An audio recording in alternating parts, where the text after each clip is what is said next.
my name is Asha and welcome to this new edition of Business Africa, your magazine dedicated to the continent's business and economic news. As usual, you can win $150 in our Business Africa game. More details later, but first, today's top stories. The strong demand for urban transport is encouraging the development of mobile applications which are seeking their way through the Cameroonian market. The young people who finish their studies without a job become motorcycle taxis. Supporting the activity of African SMEs weakened by the consequences of COVID-19 is the mission of local banks in partnership with international financial institutions. The first step is to allow the company to remain intact, standing. During this phase, what had to be avoided was that the company suffered the effects of the pandemic, shut down operations, and afterwards struggled to restart. A century-old seaweed to boost ourselves. Spirulina, a microalgae discovered on the shores of Lake Chad and now famous throughout the world. On s'est rendu compte que ce produit était devenu un produit merveilleux. We realized that it was a miraculous product. It was extraordinary to see the under fives getting their strength back so quickly. Les enfants récupéraient totalement leur santé.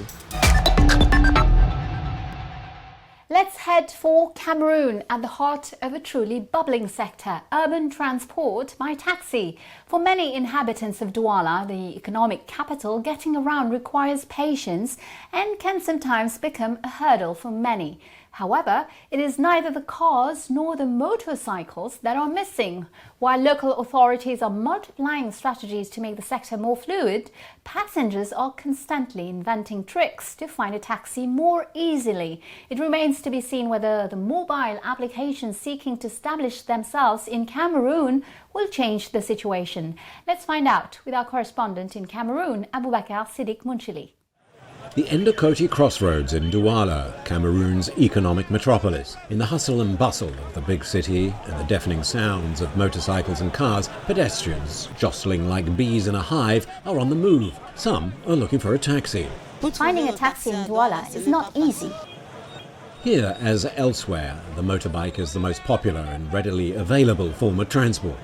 The city boasts no less than 70,000 motorcycle taxis, according to the urban community of Douala and the motorcycle taxi unions. It's about the lack of jobs. There are a lot of people who don't have jobs.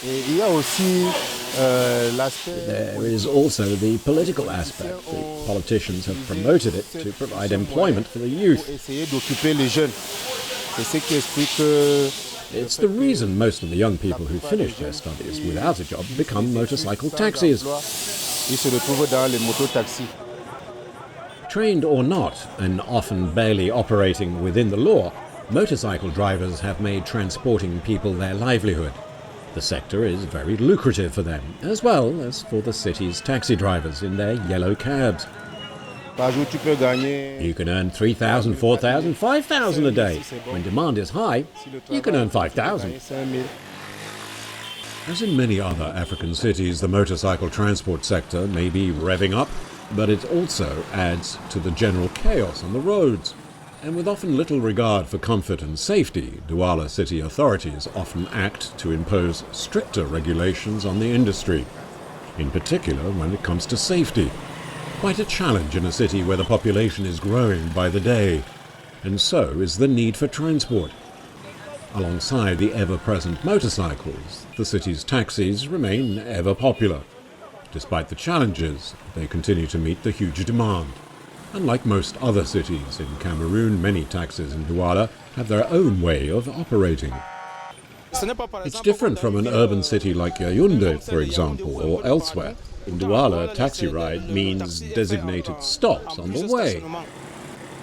Each designated stop is a loading point for passengers to go from one point to another in the city. A helpful solution for the taxi operators who face the problem of endless traffic jams on some routes, as well as poor road surfaces, and often just not enough roads in a city that is growing at a dizzy pace. Il faut déjà savoir comment s'orienter. You need to know where to go, and once you take the right direction, you can find a taxi. If you are running late or know you have a long distance to cover, it's a gamble. Vous êtes libre de miser. The normal fare for a cab ride is 250 CFA francs. Therefore, you might accept to pay 300 or more. At certain times of the day or over certain distances, it's the highest bidder who gets the ride, sometimes paying more than 2 or 3 or even 4 times the actual rate. Several startups have got into the transport business in the city by offering applications for ordering taxis or motor taxis. When you subscribe, you are given a smartphone and they connect you. Clients call you on your phone. If you're near a client who needs a cab, they can call you. People can only see you if you're not too far away. Despite the advantages of the app, which include being able to track and check the availability of taxis in real time, they haven't been a great success. Some users, like this taxi driver, did not find the process profitable. He prefers to pick up his own customers, which earns him more money. It wasn't paying off for me. The clients phone you, you pick them up, you drop them off. Where the client might have paid you 3,000 to 4,000, they might only pay 2,000 CFA francs.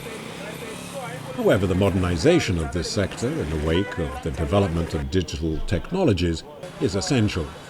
It could offer the multiple opportunities already enjoyed in many other countries, especially since the vast taxi transport market in Cameroon cities continues to attract investors. After Ghana and the Côte d'Ivoire, the Russian carpooling service Yandex, with its own IT platform, has now set up shop in Douala and Yaoundé. It's an interesting way forward. Cameroon must not be left behind in this age of globalization, where the world has become a village on a global scale and there are no longer country-specific practices. Oh, it's a very good opportunity. It's not bad, but the main thing, it's money. Show us the money. The new digital operators will have to shake up old habits, but also increasingly take into account people's standard of living. I downloaded the app. I think it's fine, but it's a bit expensive with my student budget. I realized that for a distance of 300 CFA francs, they asked me 1,500 or 2,500 CFA francs with some comfort, obviously, but I couldn't really use it. Looking at the situation we're experiencing in Cameroon, I can't use it because I don't have the means. Calling a taxi to pick me up, it's going to cost me too much. But many specialists and transport professionals remain optimistic, claiming there's still plenty of room for innovation in the sector. We just need to raise awareness among our members and users because they are only now getting to know this new technology. But many haven't made use of it yet.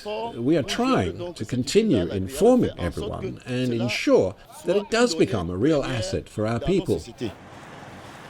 A great asset for the future of the sector and the people of Cameroon as the use of smartphones grows dramatically, and with an internet penetration rate of 34%, according to official figures.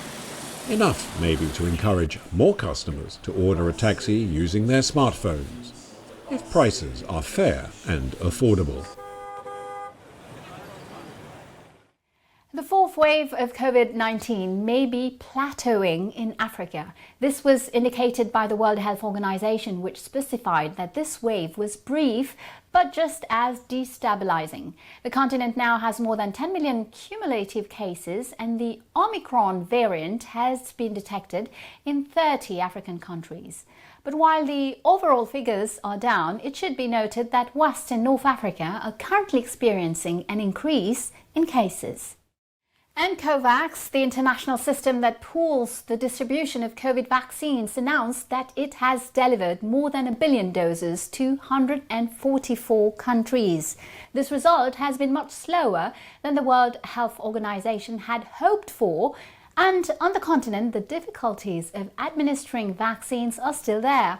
from the lack of vaccination centres in Cameroon to the shortage of syringes in Kenya to the feeling of denial about the virus in the Democratic Republic of Congo, many countries are struggling to immunise their populations. The Africa Centre for Disease Control and Prevention has been in Morocco and Rwanda to learn from the successes of these two countries in their vaccination programmes. Let me now take you to Senegal and Burkina Faso, where banks and states have joined forces to save SMEs directly impacted by COVID-19. Most often, this approach has taken the form of a partnership with the support of development institutions. Our correspondents investigated to understand how the ICD, the private sector subsidiary of the Islamic Development Bank, works on the field with local banks. A report by Abdoulaye Barry and Bertrand Ziba. While Africa recorded its first COVID-19 case in Egypt on February 14, 2020, the continent did not experience high infection rates as recorded in other regions of the world.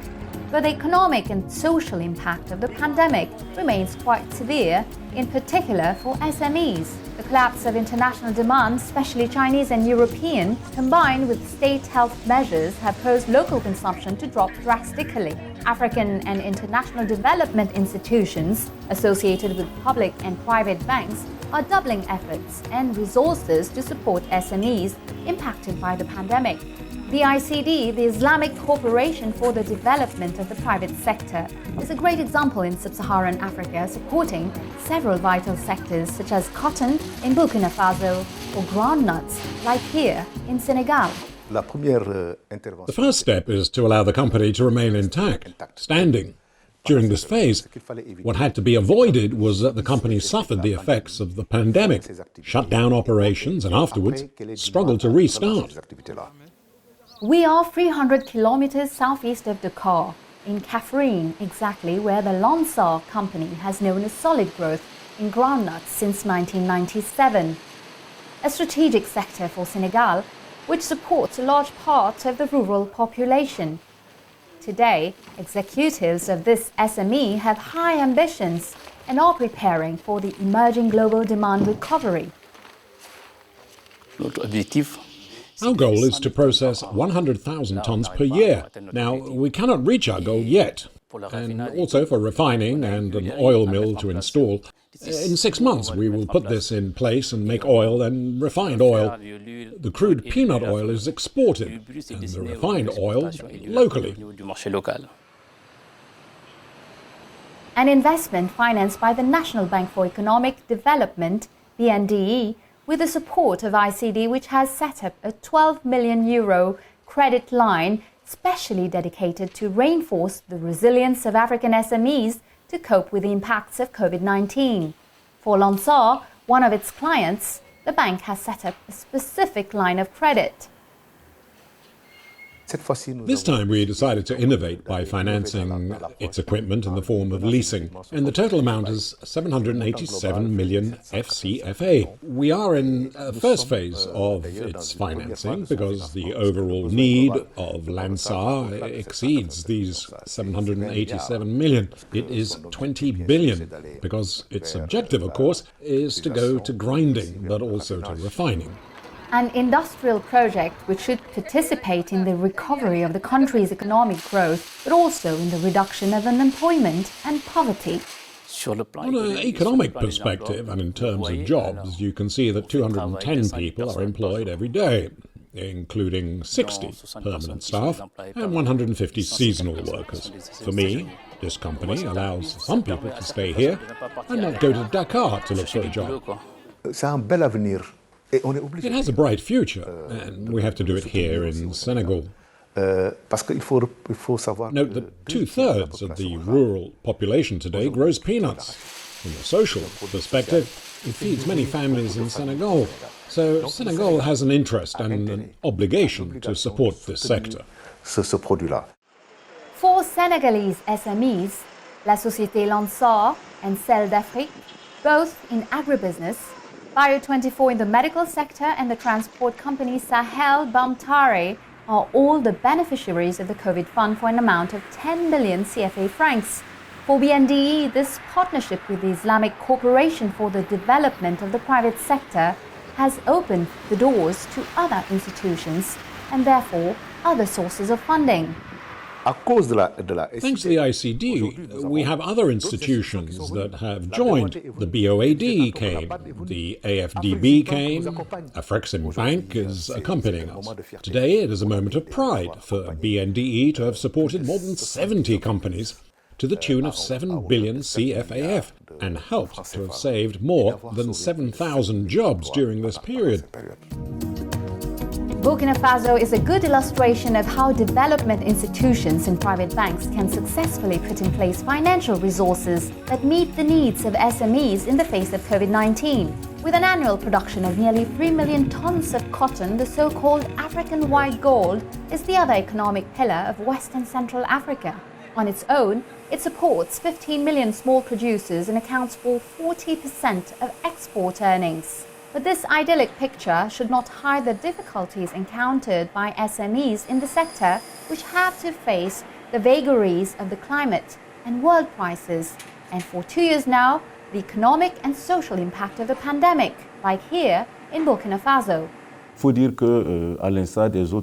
must be said that, like other companies, Sakoma has also suffered the aftermath of the COVID-19 pandemic. We must remember that this pandemic caused a depression in world cotton prices during the first 2 quarters of 2020, triggering shortfalls in sales.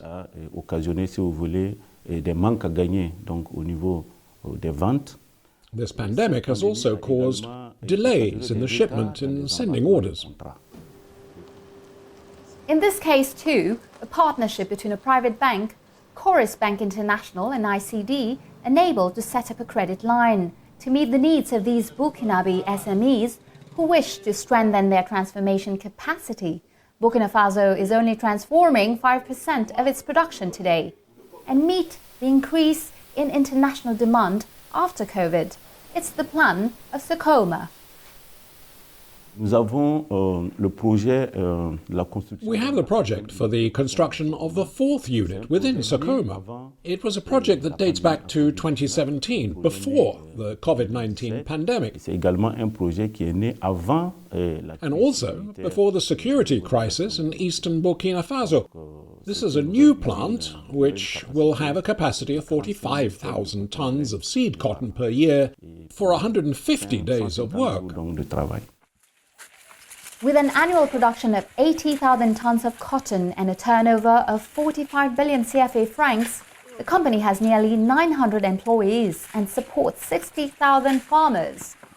Funds from Chorus Bank, ICD and BOA will help build its new production unit for an investment estimated at 9 billion CFA francs, nearly 14 million euros. We have supported the Sakoma company through the construction of a 4th cotton ginning unit in Uruguay, with funding of nearly 3.25 billion CFAF. We are satisfied with this funding, which will help strengthen our country's cotton production and also provide jobs for people in the area where the factory is located in Uruguay. And we thank ICD for granting this facility to Chorus Bank in these difficult times when banks need liquidity to support their activities. Development banks, as well as public and private banks, are striving to sustain African economies, and their work are now starting to bear fruit. These moves will allow African SMEs to once again play the leading economic and social role they played in their country before the pandemic. For the IMF, if in 2020 Africa recorded the largest drop in its GDP for 20 years, it should return to an estimated growth at around plus 3.4% in 2021. Welcome back to the second part of our show. Mali is going through a particularly tough period. As you know, the ECOWAS has taken the decision to impose financial sanctions on Bamako and the closure of its land borders. These measures are due to the Malian government's announcement to delay the elections, and they have brought down the inhabitants of Bamako in the streets. Uncertainty reigns over air links as well as over gold exports, of which Mali is the third largest producer in Africa.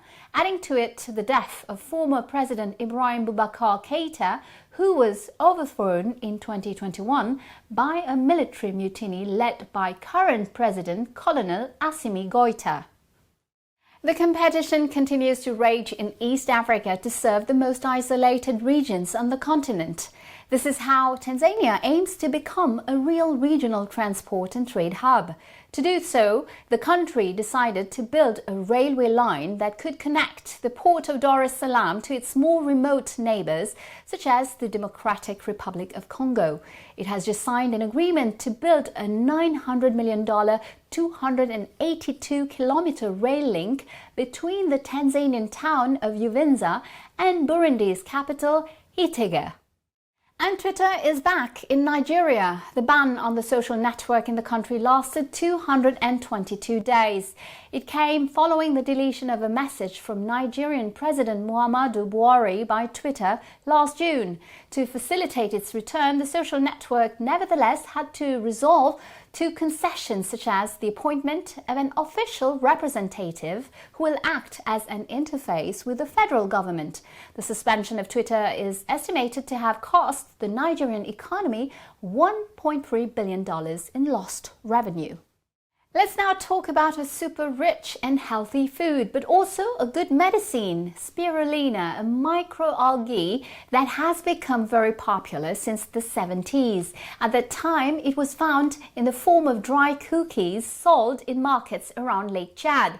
But its consumption probably dates back to the 9th century in Africa. Today, microalgae is mainly cultivated in China, but several African countries such as Benin intend to continue its exploitation, in particular to combat malnutrition. Take a look.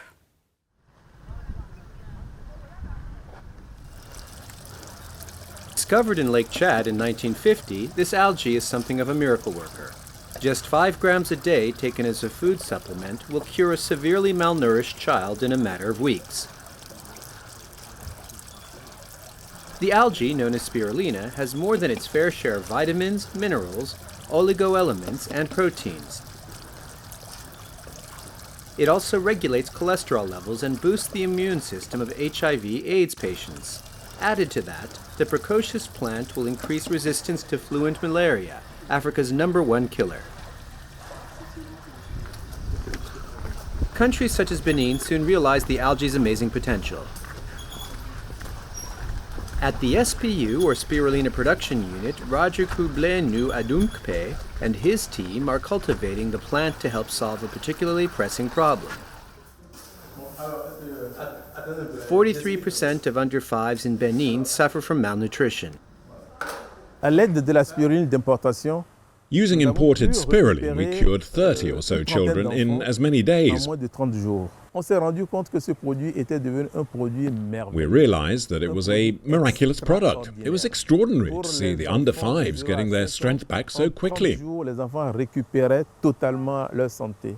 On s'est rendu compte au cours du projet que même les personnes As we studied it further, we saw that it was also good for older people, athletes, pregnant women. In fact, just about everyone of any age benefits from taking spirulina. C'est pratiquement toutes les tranches d'âge, n'est-ce pas, qui se retrouvaient, n'est-ce pas, dans la consommation de la spiruline. As spirulina grows in water at 25 degrees Celsius, Africa has the perfect conditions for large-scale production.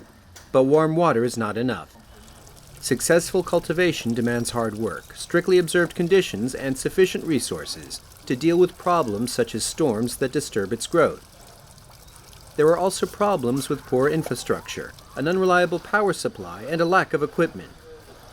Problems that must be solved if spirulina production is to be optimized.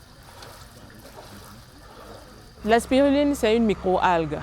Elle est photosynthétique. Spirulina is photosynthetic microalgae. L'air libre. Donc, tout ce qui est facteur climatique. It can be grown in basins in the open, but it needs the right climatic conditions, namely the right amount of sun and rain. Ici, c'est la période pluvieuse. The unit currently produces 2 to 3 kilograms of algae a day. This is then transformed into food supplements, or yogurts and biscuits. The SPU laboratories also produce toiletries such as soap and shampoo that are made from spirulina. New products such as body lotion, salad dressing, and fruit juices are also being developed. There's a ready market for the products, with demand from households, wholesalers, supermarkets, and chemists in Benin. Once this demand is satisfied, the SPU hopes to conquer markets in the sub-region, starting with neighboring Togo. To achieve this goal, production needs to be tripled or even quadrupled.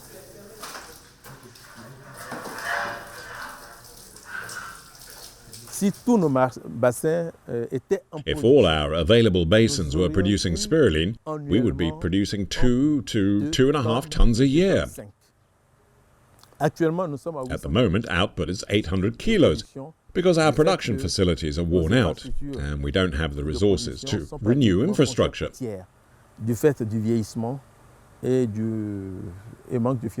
We're running at a third of our capacity, producing just enough to satisfy domestic demand. Serious investment is needed, above all to install solar panels, to no longer be dependent on an unreliable power supply and to reduce energy costs. Marian Lihuhento evaluates and monitors projects for power electrical generation. De toute façon, il y aura un investissement quand même à faire. Money clearly needs to be invested. Parce qu'il y a beaucoup de moteurs là. Sur le site, il y a beaucoup de moteurs. There is a lot of machinery on the site and a lot of power-hungry equipment. Relativement élevé, voilà. Spirulina production is spreading across the continent, and Burkina Faso already has several farms, installed with help from associations and humanitarian NGOs. But even a miracle plant needs support from partners to flourish. With sub-Saharan nations spending 40% of their resources on healthcare, it would be a profitable venture. It's now time to reward our loyal viewers of Business Africa. It's up to you to answer to the following questions. If you're drawn among those who have given the correct answers, you will win $150. This is game number 568, so listen carefully to the 2 questions that follow, and good luck. First question. What's the latest taxi app to settle in Cameroon? Hoja, Cuba, or Yango? Second question, where was spirulina discovered? Lake Victoria, Lake Chad, in the Namib Desert. You know the answers. You can participate now by going to our website, africaonair.com, answer the questions, fill out your form, and good luck. And of course, don't forget to include your contact details, name, address, telephone, email, and the number of the game you are entering with the answers, of course. This game, for example, is game number 568. Check out the terms and conditions in the replay section on our news website, africaonair.com. The winner will receive $150 as our winner this week. Congratulations, you gave the correct answers to our game number 567. Here are the details.